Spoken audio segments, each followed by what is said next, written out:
Good morning. Welcome to Union Station. You all are making history again.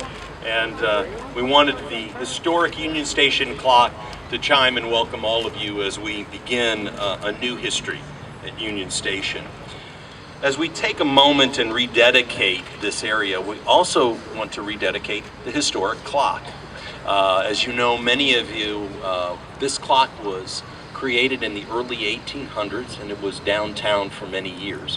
In 1936, it was moved to Union Station and became an icon of welcoming people, families, children, troops, all those years. And then in 1999, thanks to the Hellsbergs, it was restored under the bi-state and sat in front of the building for many years. So we certainly want to thank the Hellsbergs, and we certainly want to thank the Rainans for their commitment for this new icon as it moved to Kansas City. I'm very happy to see the Bloch Fountain back up and running, and I think it's indicative of the passion that the city holds for its fountains. I'll tell you a story.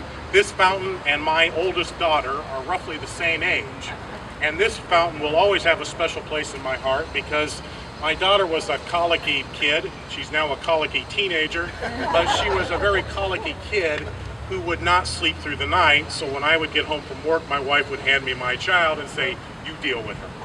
And so we would drive around town trying to get her to go to sleep. And one thing we did find was that no matter what time, if I took her down in front of the Bloch Fountain, within 5 minutes she'd be asleep in her car seat. And so I can tell you, Mr. Bloch, on behalf of parents everywhere, and especially this one who spent many evening at 1, 2, 3, 4 in the morning, sitting on the rail, slowly rocking my daughter to sleep, I grew to really appreciate this fountain. So it will always have a special memory for me and my family, and I think for the city as a whole. Following the opening, the Kansas City Star wrote a very generous editorial, and I want to paraphrase a bit from it. And it said, "It was important to create a fountain with the kind of dignity and respect that would hopefully last for many years and decades, that would feel right in this space. It's a modern form, and it has a simplicity and a purity." As we all know, Kansas City fell in love with this fountain, its beauty, its majesty, and its choreography. Overnight, it became a beloved fountain and a part of the Union Station experience. Again, I want to thank all of you for being here. Kansas City's a great city, and what we want to do is they've made our company what it is today, and we appreciate that, and we want to do all we can to help repay Kansas City for what they've done.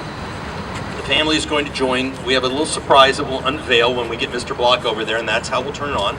We'll turn on the fountain, and it'll do a 5-minute show, so you all know what's going to happen. At the end of the 5 minutes, as we said, Mr. Bloch, you came back in the 40s after the war. So we have a 1940s Lincoln Continental that will pick you up right there. And that Lincoln Continental will take you across and over to the West Portico, and you will be the very first to drive over the new bridge that connects our past with our future. So we hope after that you all get over there and watch it. And David said you couldn't drive the car, so we'll have a driver for you.